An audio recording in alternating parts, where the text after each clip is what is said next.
Tere, oled hakanud kuulama peaasi.ee vaimse tervise teemalist taskuhäälingut Pearaadio. Selles podcastis räägime vaimsest tervisest ja selle hoidmisest. Mina olen peaasi.ee raviteenuste suunajuht Mirjam Kase ja minuga on taaskord stuudios Viljandi haigla psühhiaatria kliiniku juht ja lastepsühhiaater Madis Parksepp. Tere, Madis! Tere! Sinuga me eelmisel korral rääkisime siis peamiselt aktiivsustähelepanu häire nii-öelda omapäradest ja diagnoosimise eripäradest ja veidi laiemalt selle kohas võib-olla siis psühhiaatrias. Aga sellel korral võtaksime siis põhjalikumalt ette aktiivsustähelepanu häire ravi ja sellega toimetuleku. Kuidas siis saab aidata või abistada inimest, kellel siis on aktiivsustähelepanu häire. Ja siia alla me siis täna nii-öelda võtame nii sellised elustiili küsimused, võib-olla ka pisut räägime psühhoteraapiast, aga ka põhjalikumalt siis erinevatest ravimitest, mida siis aktiivsustähelepanu häire sümptomite leevendamiseks saab kasutada. Madis, kui suur osa sinu igapäevatööst üldsegi on just nimelt aktiivsustähelepanu häire raviga seonduv? No oma kliinilises töös ma arvan, et aktiivsustähelepanu häire on ikka igapäevane teema, millega ma siis moel või teisel siis vastuvõtte tehes kokku puutun. Nii et tegemist kindlasti on hästi aktuaalse teemaga ja aktiivsustähelepanu häire puhul me räägime ka kõige levinumast nagu sellisest neuropsühhiaatrilisest kas arenguhäirest või vahel nimetatakse ka siis arengulistest eripäradest. Nii et teema on sisuliselt igapäevane. Alustamegi siis võib-olla sellest, et võib-olla sa saad meid natuke valgustada, et millised need ravimeetodid või sekkumise viisid on, millega me saame siis ATH-ga inimest aidata. Kitsalt võttes ainus ravimeetod, mis siis tõesti aktiivsustähelepanu häire sümptomeid vähendab või ravib, on siis nii-öelda medikamentoosne ravi või siis erinevad ravimid. Küll kindlasti nende kõrval või ka koos nendega või ka juba eelnevalt on äärmiselt tähtsad ka erinevad elustiili küsimused, nii nagu tegelikult kogu laste psühhiaatrias, kui me räägime ravist või käsitlusest, et siis me tegelikult räägime kindlasti ka elustiilist ja selle korrigeerimisest. Ehk siis sellised elustiili küsimused võimaldavad kindlasti ei ravi küll sümptomeid aktiivsustähelepanu häire puhul, küll aga parandavad toimetulekut, hakkama saamist, võimaldavad siis neid raskusi kompenseerida. Ja seetõttu on nad ka äärmiselt olulised. Lisaks aktiivsustähelepanu häire ravimitel endil on ka olulisi selliseid kõrvaltoimeid, mis jällegi ka teatud selliseid elustiili korrektsioone siis vajavad, et neid kõrvaltoimeid ka leevendada. Nii et ütleme, see elustiil on kindlasti äärmiselt tähtis. Ja kolmas sammas, nii nagu kogu lastepsühhiaatrias, kindlasti ka sellised psühhoterapeutilised, kas siis sekkumised, kui me räägime lastest, siis vast kõige olulisemal kohal ikkagi jällegi pereteraapia. Ei pereteraapia, aga ka teised psühhoteraapia viisid jällegi ei ole otseselt ei ravi aktiivsustähelepanu häire sümptomeid, aga jällegi oluliselt parandavad nii lapse, ütleme, eneseregulatsiooni, endaga hakkama saamist, mitte ainult lapsel, täiskasvanul ka, ja samamoodi siis inimesed on sotsiaalsed olendid, et pereteraapia puhul me räägime ikkagi ka sellisest kasvukeskkonna siis jõustamisest ja toetamisest, nii et lühidalt kokkuvõttes 3 sellist tugisammast aktiivsustähelepanu häire ravis on.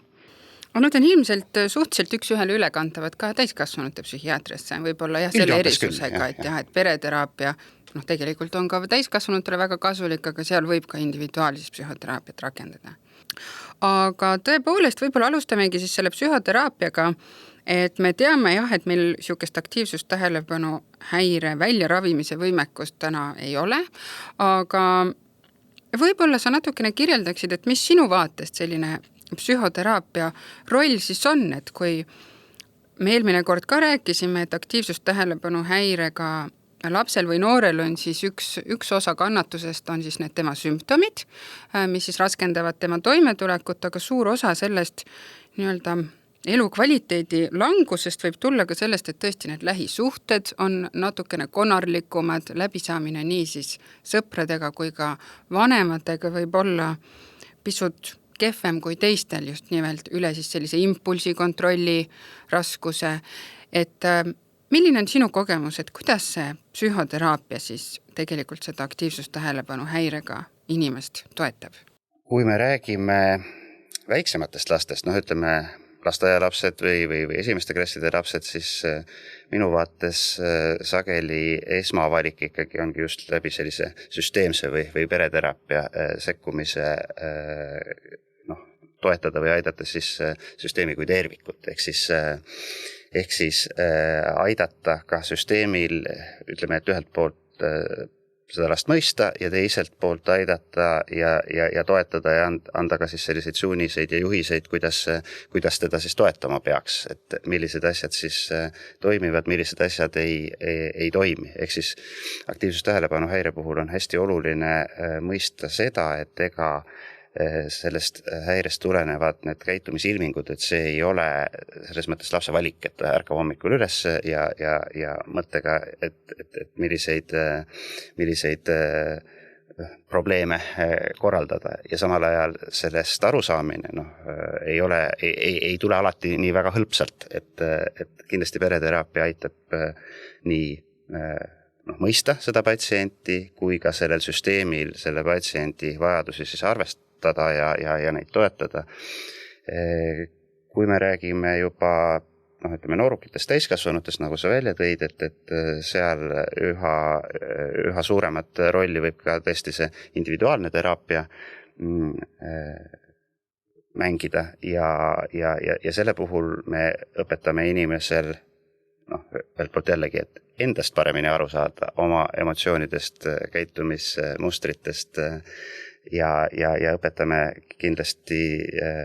sellel siis noorel või ka täiskasvanul, et õpetame siis nende murekohti ka siis kompenseerima või nendega toime tulema. Aga väiksemate laste puhul see esmane sekkumine ideaalis võiks olla selline süsteemne pereteraapia, mis toetab.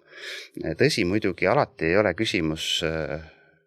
käsitluse või ravimates ka, et see peab olema selline täiemahuline psühhoteraapia, mille kättesaadavus lihtsalt on Eestis hästi ebaühtlane, et teatud efekti annaks juba ka palju sellise madalama lävendiga sellised nõustamised, sekkumised, perekoolid, vanemaharidused. Eestis peaaegu alati on minu soovitus patsientidele nii peaasi.ee kui ka siis tarkvanem.ee, kus on ka tegelikult sellised laste, nende arenguga seonduvad eripärad väga hästi välja toodud ja väga praktilised soovitused, nii et sellised, ütleme ka eneseabi võimalused on üha paranenud, kättesaadavamad ja tegelikult ka igapäevapraktikas toetavad. Absoluutselt nõus. Ma just tahtsingi jõuda sinna, et meil on ka ju tegelikult erinevad tugigrupid, meil on eneseabi raamatud, meil on kogemusnõustamine, et kui ma olen ka puutunud kokku ATH-ga inimestega, siis ma olen sageli märganud, et siiski nende sellised enesekohased mõtted on ikkagi pisut negatiivsemad sageli kui inimesel, kellel ei ole neid probleeme, et lapsest saati, nagu me eelmine kord ka arutasime, see negatiivne tagasiside ja see tunne, et ma tuntavalt olen teistsugune, ma teatud asjadega tulen teistmoodi toime, võib inimesega jääda kaasas käima ja selline minapildi või ka enesehinnangu aspekt on ju ka tulevikus sellise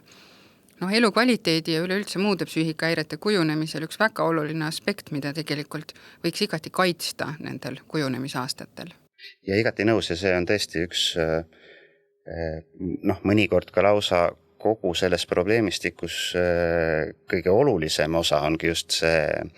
enesehinnangu küsimused, mille pealt ütleme sellised motivatsiooni, õpimotivatsiooni, see kindlasti mõjutab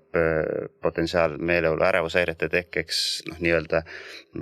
see musta lamba fenomen, et ehk siis jällegi tagasi tulles oma eelmise vastuse juurde, et hästi oluline on kah mõista, et millest tuleneb see, et miks laps kuidagi mingites situatsioonides käitub ja vastavalt siis neid aidata ja õpetada ja toetada tal siis teha teistsuguseid valikuid, sest aktiivsustähelepanuhäire, üks eripära ongi see, et see välp mingisuguse stiimulist mingisuguse käitumiseni, et see on hästi lühike ja seda järelemõtlemisaega on vähe, nii et väga õige see, ütleme, käitumine tekitab sellise nõiaringi, negatiivne pidev tagasiside, pidevad negatiivsed hinnangud ja see hakkab kindlasti ka enesehinnangut mõjutama. Et üks minu selline ka suhteliselt sage tähelepanek on, et püütakse aktiivsustähelepanuhäirega ütleme, see tähelepanu juhtimine murekohtadele, et see käib selliselt, et kas sa ei saa aru, et peab istuma rahulikult või kas sa ei saa aru, et ei tohi vahele hõikuda kuskil. Küsimus ei ole arusaamises, väga harva on küsimus arusaamises. Järelikult, kui küsimus ei ole arusaamises, et siis me peamegi just õpetama neid teistsuguseid alternatiivseid viise. Ja võib-olla selle musta lamba fenomeni, minu enda kliinilises kogemuses kõige selgemaks rääkis üks 5. klassi poiss kunagi aastaid tagasi ja ta küsisin, et kuidas tal vahepeal siis on läinud, ta ütles, et väga halvasti, et ta sai kaklemise pärast käskkirja koolist. Ja mina püüdsin teda veel lohutada, et ega see ju tal päris esimene ei olnud ja see, mis teda ütleme, kõige rohkem häiris, oli see, et see käskkiri tegelikult tuli selle päeva eest, kus klassis toimus üleüldine, kõik poisid seal rüselesid, ei hakatudki vaatama, kõikidele anti need käskkirjad, aga siis selgus, et teda sellel päeval koolis ei olnud, et ta oli kodus haige üldse. Ehk siis, aga kellelgi ei tulnudki mõtet pähe, et kui on suur rüselemine, et siis tema seal kuidagi osaleja. Nii et selles osas mulle tundub, et ka koolides ja haridussüsteemis osatakse juba natuke paremini ütleme nende lastega siis käituda ja nende tegevusi ka tagasisidestada, et iga päev kirjutada märkus selle eest, et sa oled tunnis säbelenud, et see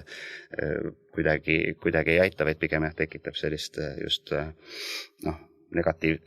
pidev negatiivse tagasiside foon tõesti, et see on riskitegur paljudele emotsionaalsetele muredele edaspidises elus ja ka motivatsioonile. Ja üldse elu ja enese kogemisele, et see tõesti ilmselt on üks see koht, kus see psühhoteraapia on ilmselt väärtuslik töövahend. Aga liigume siis edasi elustiili juurde. Elustiil psühhiaatrias on selline huvitav teema, et ma arvan, et enamik inimesi une pealt tõesti teavad, et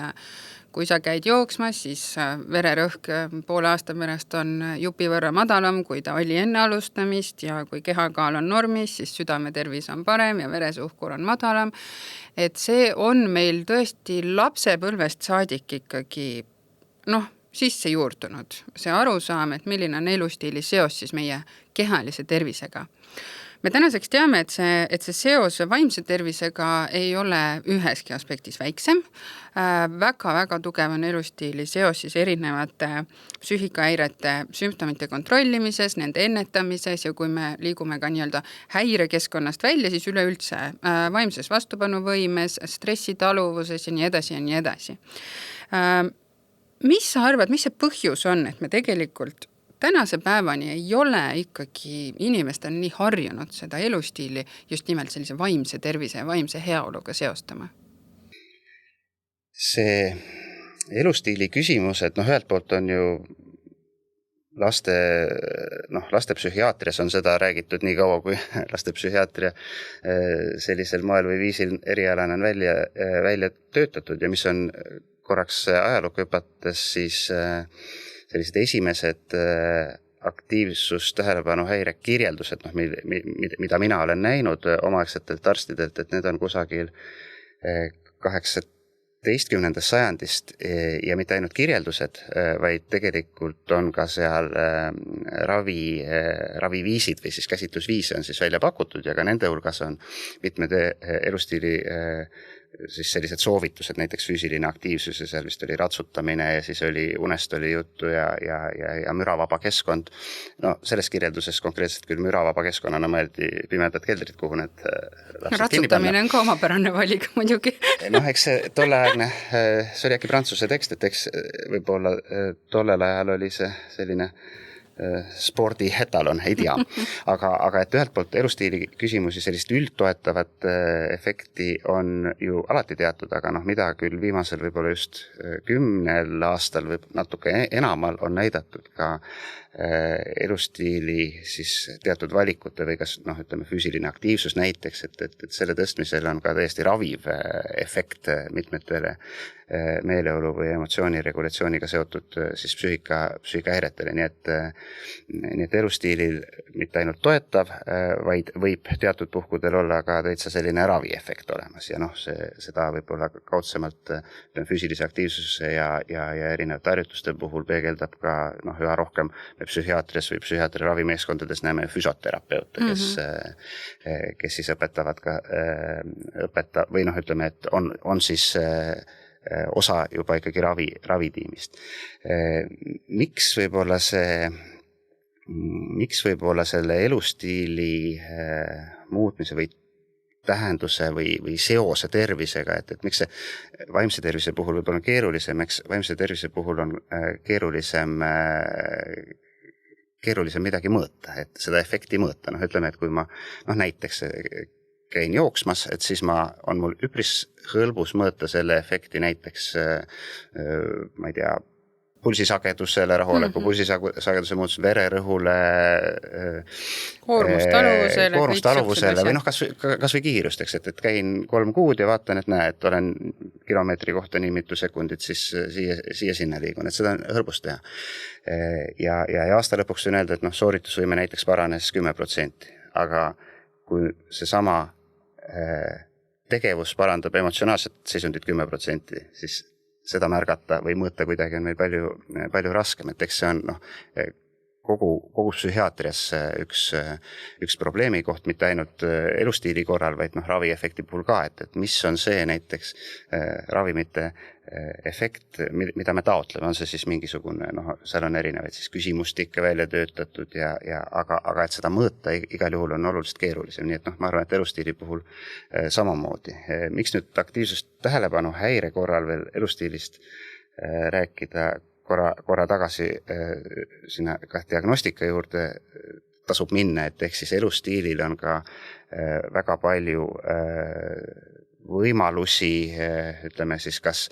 aktiivsus tähelepanuhäire, ütleme siis valedel elustiili valikute puhul on väga lihtne, kas siis aktiivsus tähelepanuhäiret matkida, kui me ikkagi ei maga, oleme näljas ja istume ainult ekraanide ees, et see tõenäoliselt kõikidel inimestel tähelepanu ja keskendumisvõimet vähendab. Või ka siis inimestel, kellel aktiivsus tähelepanuhäire on, et need sümptomid halvenevad, kui need elustiili valikud ei ole targad. Ehk siis kokkuvõtlikult elustiiliga ja elustiili valikutega, eelkõige siis uni, füüsiline aktiivsus, tasakaalustatud toitumine, mis katab energiavajaduse ära, et me saame seda aktiivsus tähelepanuhäiret kas siis paremuse või halvemuse suunas oluliselt mõjutada. Ja kui sa ütlesid, et see on kõikidele teada, et elustiili valikud võivad tervist mõjutada, siis see on üllatavalt, ütleme, see on sageli üllatavalt üllatav, et kui tõesti näiteks hiljutine vestlus 17-aastase noorega, äärmiselt intelligentne ja tore ja kena inimene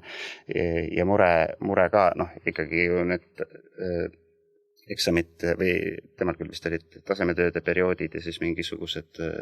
projektid ja mis ta tahtis kõik siis teha ja temale tuli ikkagi väga suure üllatusena, et kui ta 4 tunni asemel öösel 7-8 tundi magaks, et siis võib-olla see hommikune sooritusvõime on parem, nii et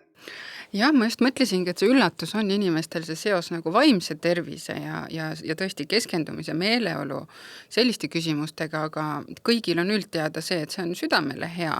ja ennetab diabeeti ja hambaauke ei tule, kui sa sööd õigesti ja nii edasi, et see seos tõesti selle vaimse heaoluga on, ma arvan, sama tugev, aga lihtsalt vähem tõesti teada inimestele. Meil kindlasti elustiili poole pealt on ka ühte-teist, kui nüüd ATH spetsiifiliseks minna, millel on rohkem sellist teadust nii-öelda taga ja millel mõnevõrra vähem. Et nagu sa ütlesid, et tasakaalustatud toitumine näiteks on kindlasti igasuguse heaolu baas, aga me teame, et ATH puhul et meil on näiteks seal omega-3 ja mõned sellised ka toidulisandid või siis nii-öelda ained, mida saab siis võtta, aga seal on tegelikult üsna see teadmus selline veel natukene õhuke, et kui me räägime nüüd näiteks füüsilisest aktiivsusest, siis seal on juba päris palju infot, kuidas see ATH-ga inimest võib toetada, et see teadus on seal juba pisut turskem või kuidas sul tunne on? Toitumise puhul tõesti on oluline võib-olla välja tuua mitmeid selliseid ma ütleks ikkagi müüte, et kuidas aktiivsust tähelepanu häiret, et mille söömine põhjustab ja mille söömine seda kuidagi ravida võib, et praegune teadmine on selline, et söömisega või toitumisega spetsiifiliselt aktiivsust tähelepanu häiret ei tekitada ega ravida ei saa. Liikumise korral jällegi ma ütleks või tuleks võib-olla natukene allapoole, et kui see on üks väga sage nagu meie mõtlemist takistav tegur ongi, et et milline on see õige viis liikuda, et peaksin ma sõudma või peaksin ma 10 minutit seda tegema ja 10 toda tegema ja lõppkokkuvõttes see tundub nii keeruline ja ületamatu ja võib-olla kallis ka ja eriti kui veel öeldakse, et peaks ratsutama ka minema ja kus ma selle hobuse võtan ja nii, et võib-olla liikumise korral selline kõige teada ja tõenduspõhine ja kõige olulisem aspekt on see, et üldse tuleb liikuda ja see on midagi, mis tegelikult sageli ka meie kaasaegses elus, kus üha rohkem on ju võimalik teha nii, et voodist või tugitoolist tõusmagi ei pea, et see kipub nagu ununema, nii et võib-olla kõige olulisem oleks üldse, et vaadata üle ja alustada üldine liikumine, et kui me räägime sellistest spetsiifilistest kas siis treenidest või harjutustest, siis see võib-olla alguses tundubki väga keeruline. Ja kui küsida, et kindlasti selline, ütleme, treenid, mis last huvitavad, need kindlasti võimaldavad tal ka, ütleme, oma sellist nii-öelda hüperaktiivsust või panna või suunata, eriti kui on hea treener, siis oskuslikult suunata sellistesse mõtestatud tegevustesse ja näiteks ka sageli meeskonnamängud, pallimängud on üsna motiveerivad ja kuna seal on ka ütleme see sotsiaalne komponent ja koostegemise rõõm, et paljudele aktiivsust tähelepanu häiretega lastele võiksid siis sellised ka meeskonnalad sobida, mitte kõigile, mõnele jälle üldse ei sobi. Mis mulle tundub, on ka sellist väga head tulemuslikust näidanud on näiteks erinevad võitluskunstid või enesekaitsetrennid ja miks, sellepärast, et seal hästi kiiresti ju õpetatakse tegelikult mitte seda, et osavam ei ole see, kes kõige tugevamini lööb või kõige kiirem on, vaid edukas on ikka see, kes olukorda ennast kontrollib, ehk siis põhimõtteliselt ju nende ka võitluskunstide treeningu mõte või eesmärk on üsna sama, mida me ju tahame aktiivsust tähelepanu häire lapse puhul, et ta ennast ja neid olukordi üha paremini kontrolliks. Nii et erinevad sellised treeningvõimalused on, aga jällegi, et põhiline oleks leida ikkagi igapäevaselt võimalust liikuda, nii nagu ka Eesti Tervise Arengu Instituut on oma soovitustes välja öelnud ja selle võimaluse leidmist, see on ka ikkagi väga sage küsimus vastuvõttudel koos vanematega, kes arutame, et mida saab teha, kui sa oled Tallinnas või Tartus või Pärnus või Viljandis või et siis on need valikuvõimalused erinevateks või tegevusteks üpris head ja suured, aga kui sa oled mõnes pisemas vallas, et siis see valikuvõimalus võibki väga ahtake ka olla. Et see on ka, tuleb jällegi ju arvestada seda konteksti ka, küll aga ka oled sa suuremas või väiksemas vallas, et teatud liikumisvõimalused ikkagi on. Kellel on võimalik asendada siis koolitee autosõidu asemel jalutamise või rattaga. Igal pool see võimalik ei ole, aga siis on ühtest muud võimalik teha. Absoluutselt, mina ka enda patsientidele alati ütlen, kes midagi ei ole teha, mitte kõigile ei meeldi trenni teha. Mina kuulun ka nende hulka, kes liigub sellepärast, et ma tean, et peab ja ma alati enda patsientidele ütlen, et isegi kui ei meeldi, leia see viis, mis sulle on kõige vähem vastumeelne, mis kõige nii-öelda paremini ja loomulikumalt sobitub sinu päevakavaga, et see nii-öelda selline vaimne siis purssimine seal ümber oleks võimalikult väike, et kui see siis on kas või pool tundi jalutamist, et kui see mõte pakkida jõusaali kott ja sõita autoga jõusaali ja seal avalikus riietusruumis pusida tundub sulle ikkagi täiesti vastuvõetamatu, siis ongi hästi oluline, et sa leiad variandi, mida sa oled võimeline nii-öelda jätkusuutlikult tegema, sest et see jätkusuutlikkus ilmselt ka nende elustiili valikute puhul on see võtmesõna, et ei pea otsima täiust, ei pea tegema kõike maksimumis ja ideaalselt, aga on vaja midagi teha ja seda teha lihtsalt pidevalt. Aga kui me nüüd räägime liikumisest ja üleüldse elustiili seosest siis aktiivsustähelepanu häirega, siis tekib ka ikkagi selline rattafenomen, et ütleme, kui ma trenni teen, siis me võime üldistada, et ma üldiselt ka näiteks magan paremini. Et need elustiili valikud on ka ikkagi omavahel suhteliselt tugevas seoses. Ja uni nüüd ATH-ga inimese jaoks on ka üks selline ilmselt väga kindel tugisammas, mis siis seda toimetulekut mõjutab. Äkki sa räägid meile natuke aktiivsustähelepanu häirest ja sellisest uneseosest? Näiteks, kas on unehäireid sagedamini nendel inimestel? Kuidas see nii-öelda kosutav või piisav uni siis seda toimetulekut inimesel mõjutab? Sageli mulle tundub, et aktiivsustähelepanu häiretega lastel ja noortel ei ole niivõrd une kui ärkamishäired. Ehk siis nende puhul on üpris tüüpiline see, et nad magaksid hea meelega, aga nad magaksid võib-olla teistsugusel ajal, ehk siis seesama klassikaline mudel, mille järgi ju maailma püütakse ringi käimas hoida, et hommikul 8 tuleks hakata toimetama ja siis seda kella 5 või 6 teha, et see kõikidele ei sobi ja mulle tundub, et sageli aktiivsustähelepanu häirega lastele ja noortele ka mitte hästi. Kindlasti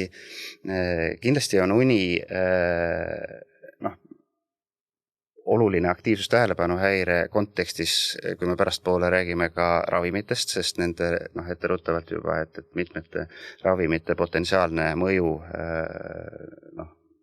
unele, uinumisele, unele ja unerütmile võib olla üpris oluline ja seda ravivalikut ka palju mõjutab. Aga see, ütleme nii, et eks nagu sa liikumise puhul väga ilusti kirjeldasid, et tuleb leida kompromiss tahtmiste, soovide ja võimaluste vahel ja leida siis see viis, mis siis on kas kõige meeldivam või vähemalt kõige vähem vastumeelne, siis une puhul ka, et võib-olla see rusikareegel on, et me peaksime vaatama seda ööpäevarütmi tervikuna ja need unetunnid panema kokku ja võib-olla seal mingisugused, ütleme siis sellised korrektuurid või keskkondlikud korrektuurid saab teha. Näitena mul üks ka hiljutine 7. klassi tüdrukus tegelikult kool oli pisike selline kogukondlik kool, kus kool tegelikult leidis võimaluse, et ta saabki päeval tunnikese magada. Ma alati olen pannud ka imestama lasteaias, kõik lapsed võitlevad või mina küll vähemalt ja need, keda ma tundsin, võitlevad selle magamise vastu. Et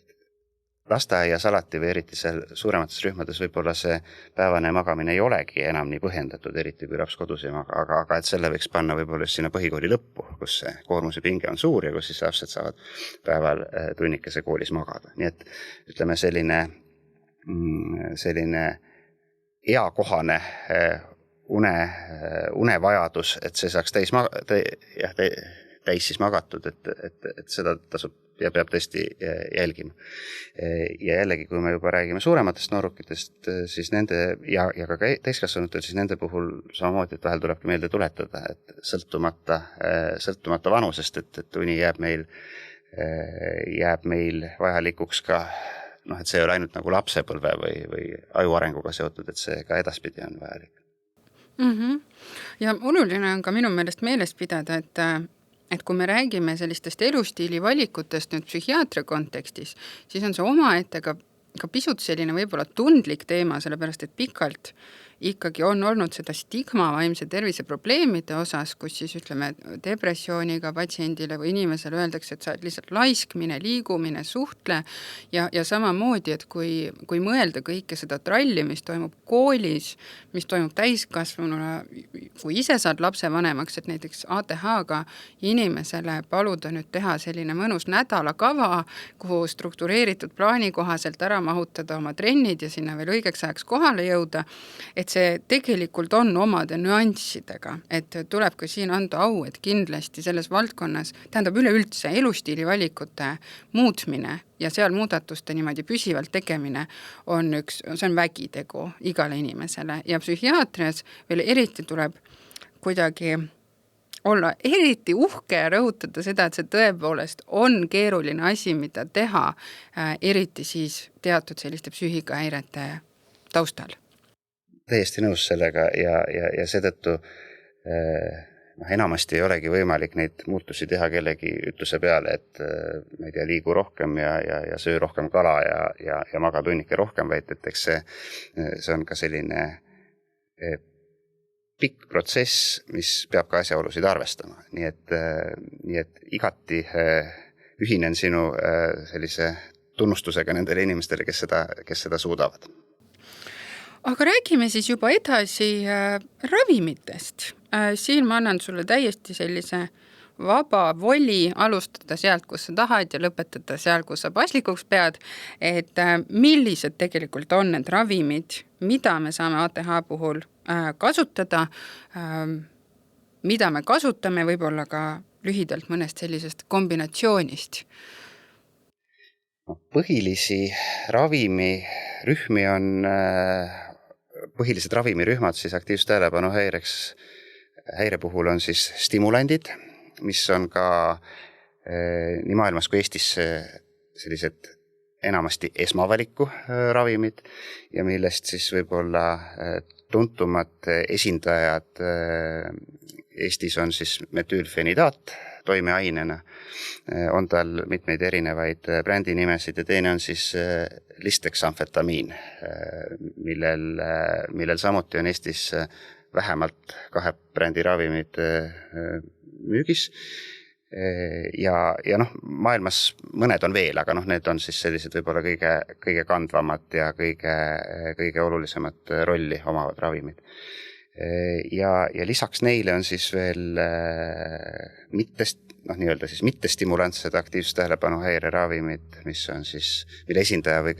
kõige tuntum on võib-olla atomoxetiin ja võib-olla harvemini on ka veel guanfatsiin ja kasutatakse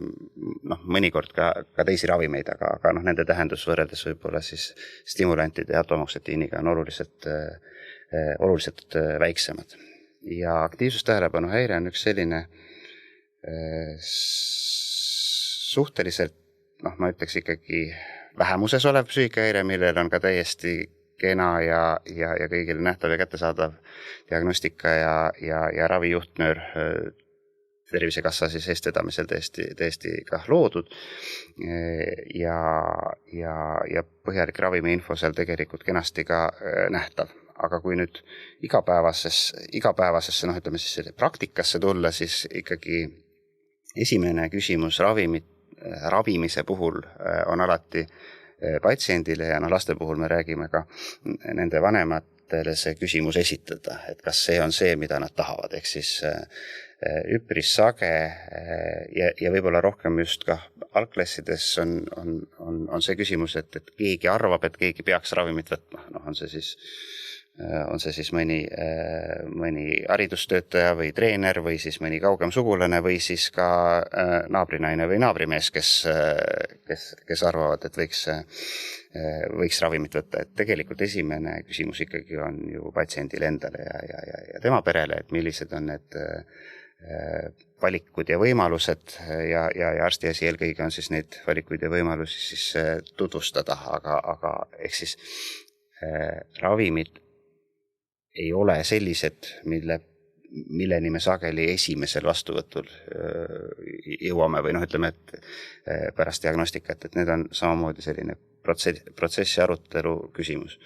Teiseks, nagu sa ka päris saate alguses välja tõid, ei ole meil teada olevaid ravimeid, mis aktiivsustähelepanuhäiret välja ravivad. Ehk siis meil on ravimid, mis aitavad aktiivsustähelepanuhäire sümptomeid leevendada, ohjata, kontrollida, vähendada, aga lõpuni me aktiivsustähelepanuhäiret nagu ära ravida ei saa. Nii et seda tuleb ka alati ravimi puhul arvesse võtma, et me peame olema, patsiendiga ausad ja rääkima seda, et mida me saame teha, millised need võimalused on ja tegelikult mida ei saa. Ehk siis nõusolek on oluline, nende ootuste juhtimine on oluline ja need ootused sageli tõesti on sellised, mida me ravimitega mõjutada või muuta ei saa. Aga tagasi tulles siis praktika juurde, kõigepealt tutvustame võimalusi, räägime ravimite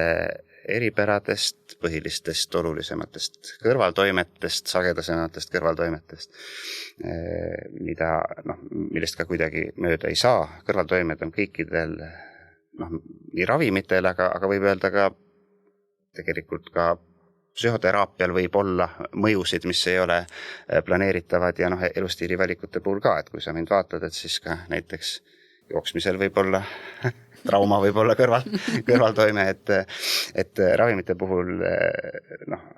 seda kunagi välistada ei saa ja individuaalsed eripärad on ka nii suured, ehk siis, et minu karjäär on küll mind juba õpetanud seda, et kui keegi ütleb, et temal on mingist ravimist selline kõrvaltoime, et siis sellega vaielda ei ole mõtet, sellepärast et need me oleme individuaalselt niivõrd erinevad. Tõsi, farmakogeneetika on küll üks selline valdkond, kus meil ka siis teatud selliseid võimalusi geneetilist eelsoodumust määrata ravimite metabolismi kohta on. Paraku küll veel on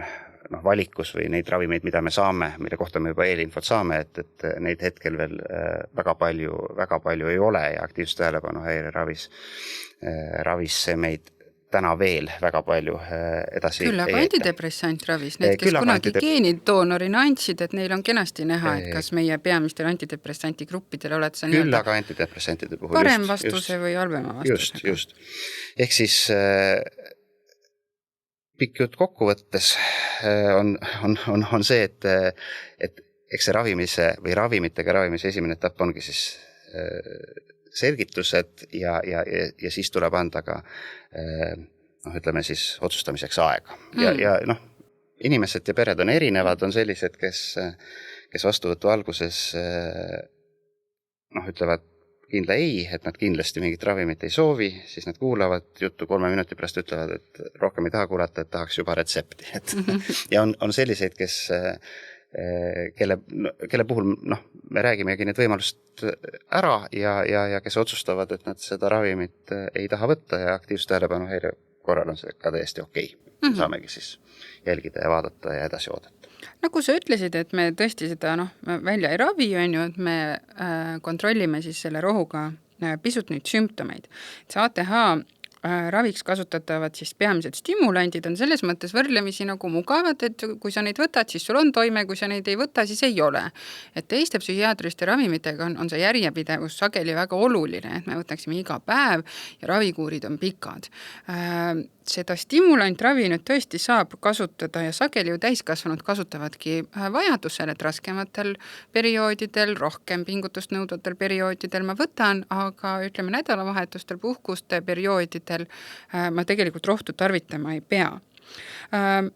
See on nüüd see selline pluss, mis kindlasti minu kogemusel on, mis inimestele ka endale tegelikult meeldib ja meeldib ka lapsevanematele. Nüüd, kui tulla nende miinuste või hirmutavate kohtade juurde, siis tegelikult see nagu ka ravimi nimes, lisdexamfetamiin, see amfetamiin seal sees on, sellest me ümber sellest nimest juba ei saa. Et räägi võib-olla siinkohal pisut, et kuidas see stimulant toimib. Tõesti, ta ju kontrollitud ravim meil on, selles mõttes, et seal on ka teatav selline kuritarvitamise potentsiaal, millest on väga palju räägitud, et pisut näiteks seda teemat äkki saad. Eks suur osa psühhofarmakoloogiast või psühhiaatrilistest ravimitest, et need keerlevad ümber 3 neuromediaatori või aju virgatsaine, dopamiin, noradrenaliin ja serotoniin. Ja kui me räägime virgatsainetest aktiivsust tähelepanuhäire kontekstis, siis võib-olla või aktiivsus tähelepanuhäire ravi kontekstis, siis kõige olulisem neist on siis dopamiin. Ja tegelikult ütleme ka nende stimulantide peamine või põhiline toimemehhanism ongi ütleme siis teatud närvivõrgustikest, aktiivsus tähelepanuhäire korral on võib-olla ütleme küll lihtsustatult, aga kõige olulisem on just sellised võrgustikud, mis vastutavad täidesaatvate funktsioonide eest, ütleme otsmikusagar on väga oluline tegelane. Et aktiivsus tähelepanuhäire ravimid nendes närvivõrgustikes dopamiini taset tõstavad. Ja see annab ühelt poolt raviefekti, teiselt poolt dopamiini taseme tõusajus on väga palju seotud ka sellise heaolu ja mõnutundega, et nagu sa ka küsimuses välja tõid, siis kõik, mis dopamiini, ütleme siis, mittefüsioloogiliselt tõstavad kõik ained, kui sa tegeled meeldivate tegevustega, kellele meeldib sport või muusika kuulamine või midagi, ka dopamiin tõuseb ja heaolu tunne on, aga ma ütlen siin mittefüsioloogiliselt, kui me anname aineid, mis seda dopamiini ütleme siis hoogsalt tõstavad, et siis nad tõesti seda mõnutunnet tekitavad ja nende ravimite puhul võibki olla see risk, et esialgne ütleme, raviefekt muutub edaspidises käitumises, sooviks saada pidevalt seda dopamiini tõusu ja siis seda mõnutunnet. Tõsi, peab etteruttavalt ütlema, et aktiivsus tähelepanuhäire ravimitel, ka stimulantidel ehk siis metüülfenidaadil ja lisdexamfetamiinil, et kui neid näidustuse põhiselt tarvitada ja kontrollitult tarvitada, siis tegelikult nad vähendavad inimese erinevate sõltuvuste riski edaspidises elus. Ehk siis see tähendabki, et laste ja noorte puhul on see vanematel väga suur roll, et vaadata, kuidas ja palju ja kuidas need ravimid tarvitavad. Ja täiskasvanute puhul muidugi on seda ravimite tarvitamise kontrolli oluliselt hõlbustanud nüüd meie digiretsepti keskus, kus olukorda, et inimene saab mingi retsepti, mida sealt ei ole näha, et seda tegelikult ei ole, aga siin tuleb juurde ka nii-öelda musta turu võimekus. Jah, see musta turuga ma olengi tegelikult ka ise mõelnud, et musta turu pealt siis saab juba osta kangemat kraami, et tegelikult need nii-öelda metüülfenidaadid või stimulandid, kui neid nii-öelda ju näidustuse põhiselt võtta, et selle dopamiiniga ju see mõnutunne ja see selline tahaks seda uuesti kogeda, tunne tuleb ikkagi reeglina siis, kui dopamiini tuleb järsku ja palju peale, ütleme, miks suitsetajatele meeldib koos alkoholiga ekstra palju suitsetada, sest et siis on seda dopamiini kohe 4 korda rohkem kui tavaliselt. Ja need ravimid, mida me võtame, need ikkagi ju sellist nii-öelda need tavaliselt toimeainet ju vabastavad niimoodi aja jooksul, päeva jooksul, et me ikkagi sellist nagu kikki või sellist suurt haid sellest ei saa. Ja see on ka väga õige, ehk siis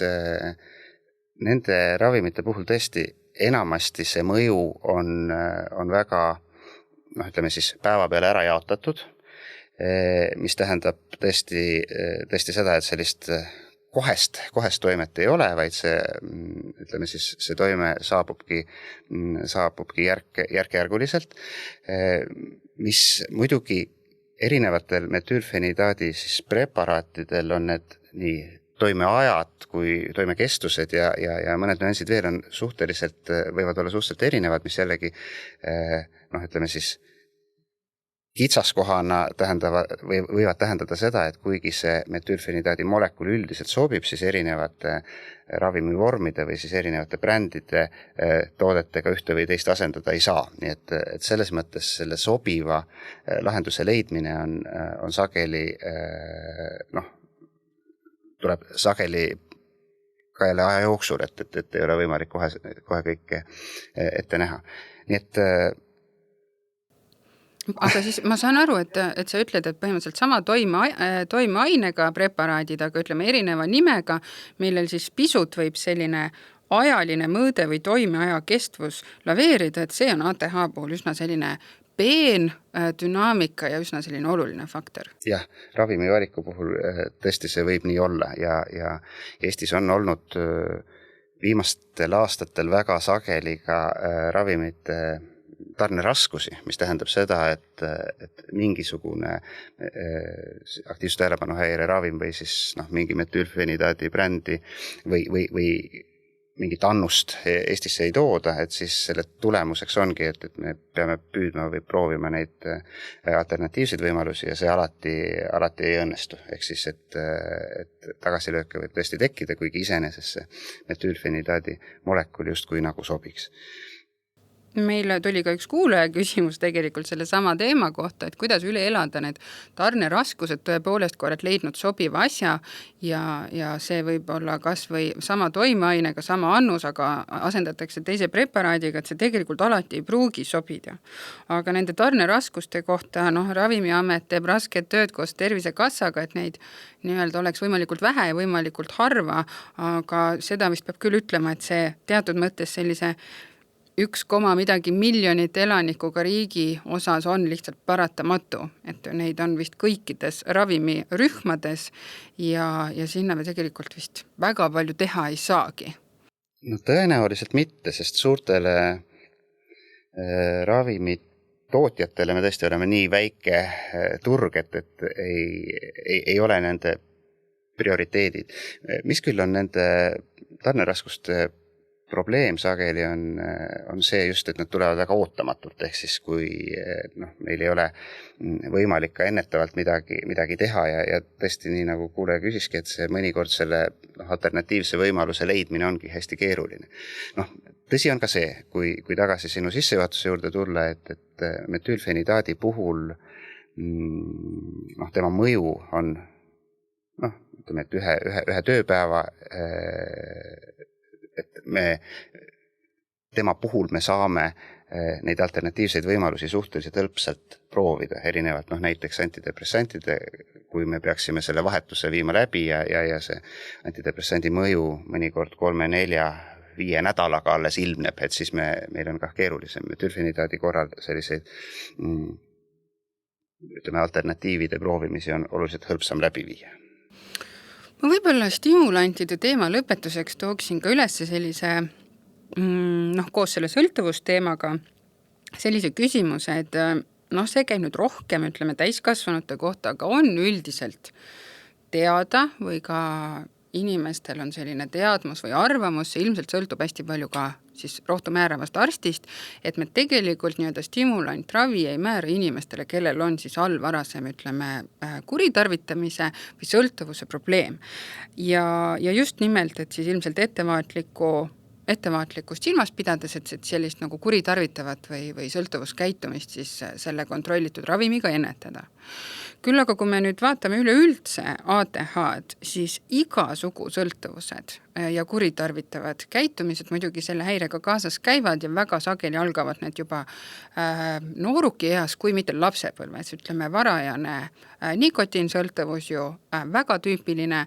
Alkoholiga minu kogemus on, et ei pruugi isegi nii väga olla kuritarvitav suhe selle alkoholi kui ainega, aga kui alkoholi tarbimiseks läheb, et siis piiripidamisega on raskusi, et noh, öeldakse, et ma nagu ei oska juua või esineb sellist ületarvitamist impulsiivselt palju rohkem. Ja samamoodi kõik muud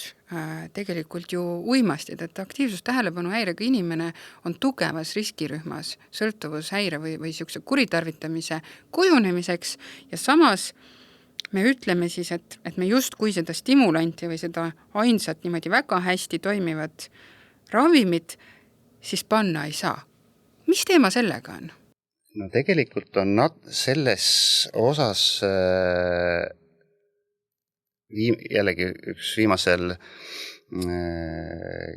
10 aastal või viimastel aastatel seisukohad natukene muutumas. Et kui kunagi oli tõesti sõltuvus stimulantsetel ravimitel, metülfenidaadi ja lisdexamfetamiini puhul absoluutne vastunäidustus, siis praegusel ajal seda enam ei ole. Kindlasti me peame arvestama arstidena seda, et me ei saa oma ravimite valikuga seda sõltuvust nagu toita. Ehk siis, et me kirjutame ravimit sellepärast, et apteegist on seda lihtsam osta kui nii-öelda mustalt turult, et see ei ole korrektne käitumine ja selle tunnusteks on ka nende ravimite siis kogused, mis ei ole enam sellised terapeutilised või ravimikogused. Küll aga, kui meil on motiveeritud inimene, kes on oma ainete tarvitamise probleemidest või sõltuvusest on teadlik ja sellega püüab toime tulla, hakkama saada, seda käsitleda, siis ja tõesti selle aktiivsustähelepanu häire erinevateks siis sõltuvuskäitumisteks riskitegur võib olla, et siis ma ütleks, et on ikkagi ju kohane ka püüda teda medikamentoosselt toetada, et ta siis oma eluga paremini toime tuleks, oma siis erinevate sõltuvustega suudaks paremini hakkama saada. Ja praegu tõesti selliseid absoluutseid vastunäidustusi ei ole, et eks seal tulebki siis neid erinevaid asjaolusid ja võimalikke vastunäidustusi kaaluda. Aga kindlasti ei ole näidustatud sõltuvuse alal hoidmine selle sama molekuliga. Ja psühhiaatrias laiemalt võib-olla muidugi ei ole kõige suurema riskiga isegi mitte metülfenidaat või lisdexamfetamiin, vaid tegelikult kõige suurema riskiga sõltuvust tekitavad ained on hoopis rahustid ja nende nii retsepti kirjutamise kui ka väljastamise, et nende puhul see regulatsioon on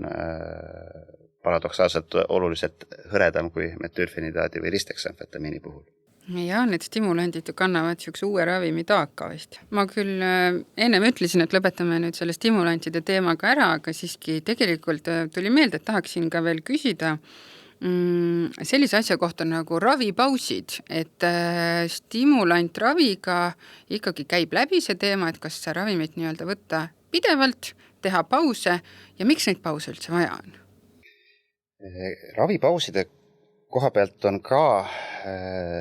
seisukohad mõnevõrra muutunud ja praegu võiks öelda nii, et ravipauside tegemine on põhjendatud siis, kui nendel stimulantidel olulisi kõrvaltoimeid on. Metülfenidaadi ja lisdexamfetamiini võib-olla siis sellised kõige sagedasemad ja mõnikord tõesti väga oluliselt elu mõjutavad kõrvaltoimed on söögisuu vähenemine, mis tähendab seda, et siis päevast, ütleme neid söögikordasid, et neid peab natukene ümber mängima, et ravimite mõju ajal või siis tööpäeva jooksul seda söögisuu ei pruugi olla. Ja üsna sage kõrvaltoime võib olla ka siis uinumisraskused või unehäired, mistõttu tekibki nõiaring, et ühelt poolt ravim toetab päevast nagu tööalast toimetulekut ja samal ajal sedasama toimetulekut ebapiisav uni vähendab. Nii et sellistel puhkudel võib olla vajalik siis tõesti kaaluda, on see siis näiteks, ütleme, ravimi lühemaid pause nädalavahetuseti või koolivaheaegadel ja võimaldada siis, võimaldada siis patsiendile siis ravivabu perioode ja ka ravimi kõrvaltoimete vabu perioode. Ja teine põhjendus või näidustus ravipausideks on ikkagi eelkõige patsiendi enda soov ja valik või ka lapsevanema valik, et üldjoontes kui ravim töötab hästi ja toetab lisaks, ütleme, akadeemilisele või tööalasele sooritusele ka lapse siis selliseid sotsiaalseid suhteid ja käitumisi, et siis oleks mõistlik seda ravimi tarvitamist jätkata ka koolivaheaegadel. Kui see mõju on vähene või sellekohaseid probleeme ei olegi, et kui see peamine murekoht või ütleme siis ravifookus on just see töövõime või akadeemiline sooritus, et siis nendel puhkudel noored ise või siis ka lapsevanemad valivad jällegi need suvised ravipausid. Ehk siis pause ei pea tegema ja pausid mõningatel juhtudel ei ole väga mõistlik valik, vaid on mõistlik just järjepidevat ravi tarvitada, aga teatud juhtudel on ka pausid okeid. Aga sükene asi nagu tolerants, et kas stimulantravimitega on ka selline võimalus, et lihtsalt see sama doos enam ei anna soovitud raviefekti, mis ta võib-olla andis ravi alguses. Me teame, et väga paljude ravimite osas tegelikult meil tekibki tolerants, et meil keha harjub sellega ära ja tahab järjest nii-öelda kõrgemat doosi, et kas sellisel puhul ravipaus võib aidata teha ajus sellist nii-öelda restarti, et saada jälle siis selline tugevam efekt väiksemast annusest või on see müüt? Indiviidid on erinevad. Tegelikkuses on tõsi küll see, et metüülfenidaadi raviannused sõltuvad muuhulgas näiteks kehakaalust, ehk siis sobiva raviannuse valimine või siis sättimine, et see tõesti on õige küsimus, ehk siis, et kui meile on mingis annuses metüülfenidaat mingil ajahetkel sobinud, siis on tõesti teatud võimalus või et mingil hetkel tuleb see üle vaadata ja neid annuseid tuleb korrigeerida. Nii et mõneti nende ravipauside ajal saab tõesti kah ja seda, mida need ravipausid võimaldavad jälgida kindlasti on tõesti, et vaadata, et kas see efekt või mõju üldse on. Ehk siis, et kui mul on mingi nädal ravimiga ja mingi nädal ilma ravimita, et siis me seda hinnata saame. Nii et päris lõpuni sinu öeldu müüt ei ole, et seal teatud tõepõhi tõesti all on. Aga räägime lühidalt ka sellest teisest nii-öelda põhilisest ATH ravimist, et see on atomoxetiin. Et see nüüd ei kuulu stimulantravimite hulka ja sellel on täitsa tegelikult teistsugune toimemehhanism. Atomoxetiin tõesti on natukene teistsuguse ülesehitusega ravim, oma farmakoloogilistelt omadustelt ta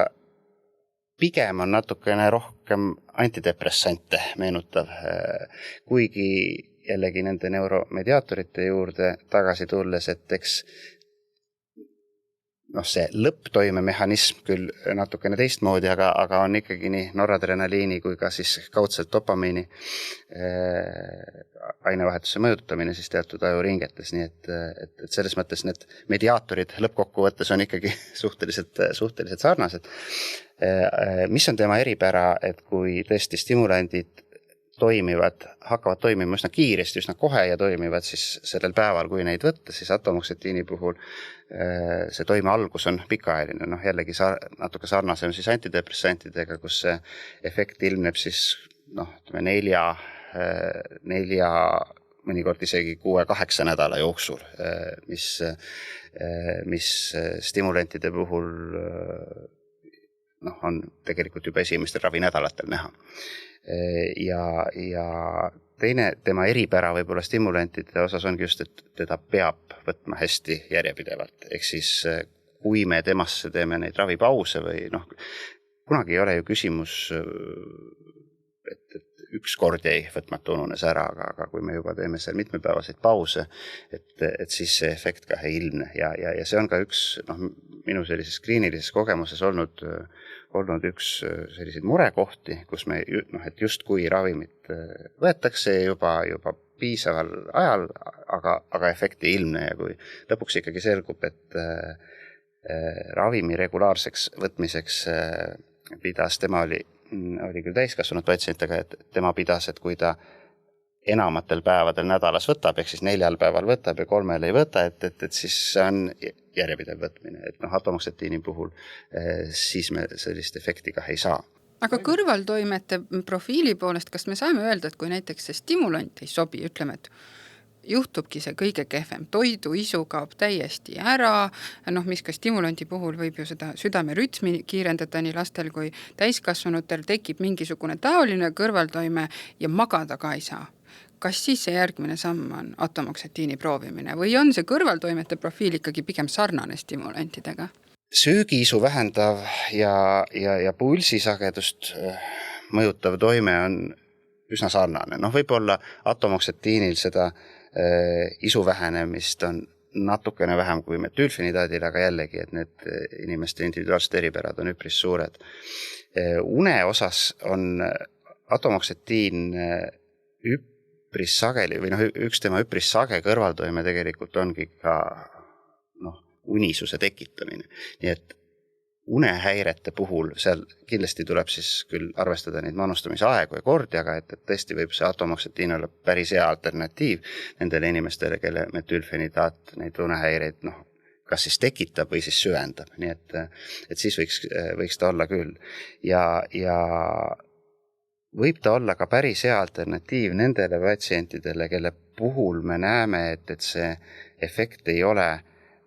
see, ütleme, stimulantide umbes tööpäeva kattev toimeefekt ei ole piisav, ehk siis, et need raskused tegelikult on ka ikkagi õhtuti uinumise eelselt, et ka nendel patsientidel võiks olla see atomoksetiin siis selline alternatiivne võimalus, ehk siis, et me saame selle efekti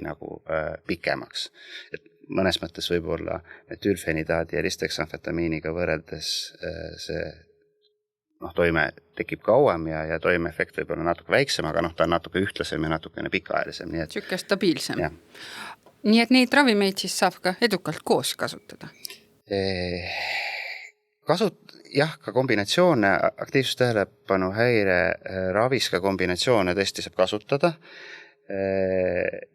Ei ole kombinatsioonid väga sagedased ja nagu ikka, et eks kombinatsioonide puhul tuleb ka alati siis seda hästi ettevaatlikult proovida. See sama atomoksetiini ja metülfenidaadi näiteks kombineerimisel, ütleme, sellised kardiovaskulaarsed või südamepoolsed riskid, et neid tuleb arvestada ja hoolega jälgida ka. Ehk siis alati kombinatsioon ravi puhul on oma riskikohad olemas, aga tegelikkuses mõnikord tõesti neid kombineerida ka tuleb. Ja teised, ütleme, võib-olla ka sagedasemad kombinatsioonid või kombineerimise vajadus tekib siis, kui aktiivsustähelepanu häirega kaasnevad teised siis psüühikahäired, kas siis kaasnevad või nagu me rääkisime, et võivad olla ka aktiivsustähelepanu häire poolt tekitatud, näiteks on see siis depressioon, on see siis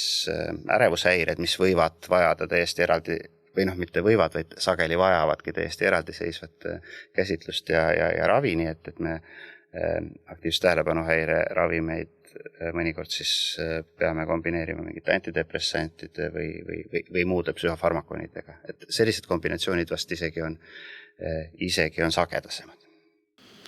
Aga me jõuamegi väga orgaaniliselt kohe esimese kuulaja küsimuse juurde, mis uuribki, et kas meil tegelikult on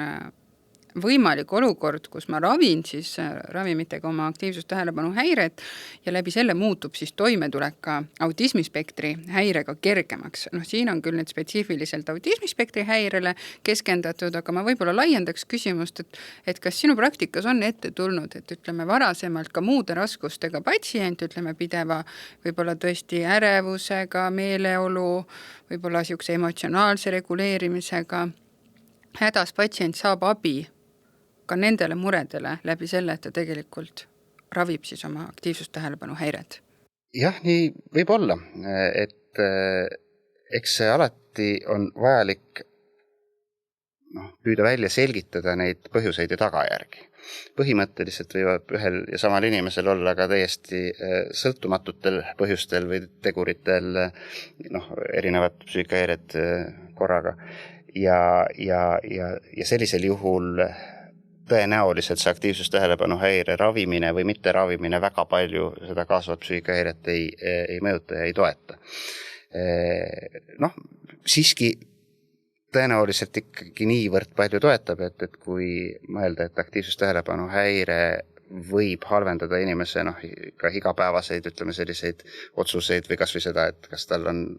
meeles näiteks depressiooni raviplaani jälgida või mitte, et siis kaudselt võib positiivselt mõjutada. Ja kindlasti on efekt eeldatav või oodatav sellistel puhkudel, kus kaasuv psüühikahäire ongi aktiivsustähelepanu häire poolt või valdavalt või peamiselt siis kaudselt tekitatud. Need ongi need samad aktiivsustähelepanu häire raskustest tingitud pidev negatiivne tagasiside ja foon, millest omakorda võivad siis välja kujuneda siis meeleoluhäired. Ja sellistel puhkudel võiks selle, ravi, mis vähendab seda negatiivset tagasisidet, et siis see võiks anda kaudselt ka efekti meeleoluhäire siis taandumisele. Ja ilmselt ka autismispektri häirel, et tõepoolest ka seal ju, kui selline impulsiivsusele kalduv emotsionaalne vastus muutub väiksemaks, siis tõenäoliselt see elukulg ikkagi või päevakulg on mõnevõrra rahulikum. Just, võibki nii olla, jah. Ja küsiks veel ühe kuulaja küsimuse, mis on samuti väga selline oluline teema, et ravimid ja rasedus, et me tegelikult teame, et oleks üldse parem, kui rasedad inimesed üldse oma erinevaid tervisekaebusi ei raviks, sellepärast et uuritud on seda teemat väga vähe ja riske nii-öelda lootele on meil tänapäevases meditsiinis siis kaugelt üsna ebaeetiline muidugi uurida. Teistpidi jällegi pool rahvastikust on meil naised ja väga paljud naised elu jooksul ikkagi 9 kuud rasedad on ja neile öelda ka sellel ajal, et lihtsalt ärge igaks juhuks midagi võtke ja kannatage ära, on teistpidi. Selline omaette teema. Ja seetõttu see ravimid ja rasedus alati selline tundlik küsimus on. Kuidas meil ATH ravimitega on? Aktiivsustähelepanu häire ravimitest on jällegi, nagu sa ütlesid, tõsi, et selliseid otseseid ravimiuuringuid reeglina rasedate peal teha ei saa. Tegelikult natukene samasse kategooriasse kuulub ka siis laste puhul kasutatavate ravimite uurimine. Ehk siis see teadmine tuleneb meil olemasolevast infost või ütleme siis päris elust. Nii palju, kui me seda oleme, siis saame siis seda kirjeldada ja üles täheldada. Ja praegused seisukohad on tõesti sellised, et raseduse puhul, kui aktiivsustähelepanu häire sümptomid on vähe väljendunud ja inimene tuleb toime ja jällegi, et näiteks ütleme, kui need sümptomid valdavad või peamiselt on seotud tööalase keskkonnaga, ja siis raseduse võib-olla lõppjärgus seda survet või vajadust igapäevaselt töötada ei ole, ja õnnestub ravi lõpetada, et siis on hästi. Samas on näidatud, et kõige võib-olla ei ole näidatud negatiivseid kõrvalmõjusid praeguse teadmise valguses metüülfenidaadi puhul, kus võib-olla seda teadmist on kõige rohkem. Tegelikult hiljuti ka atomoksetiini puhul on näidatud, et negatiivseid mõjusid ei ole. Lisdexamfetamiini puhul ei ole seda teadmist eriti palju, ehk siis praegu pigem oleks soovitus, kui jätkata siis hästi suure nagu ettevaatlikkusega. Aga need kokkuvõttes raseduse ajal tegelikult metüülfenidaadi ja ka atomoksetiini puhul on ravi jätkamine võimalik, aga eks see lõpliku valiku peab ikkagi naine ise tegema, et meie roll peab olema hästi ausalt ja tegelikkusele vastavat informatsiooni anda, individuaalseid asjaolusid ütleme siis arvestada ja aidata siis seda otsust toimetada. Jah, et see teadmus on natukene nõrgem kui see, mis meil on mitterasedate kohta, siis saame julgelt väita. Aga Madis, meie aeg on jälle saanud otsa. Ma tahan sind väga tänada, et sa tulid, mul oli sinuga väga põnev vestlus, ma loodan, et ka meie kuulajatel on seda tore kuulata ja suur aitäh sulle tulemast! Aitäh kutsumast ja oli tõesti tore arutelu. Kõike head sulle, Madis, ja kuulajatega kohtume siis juba õige pea uuesti.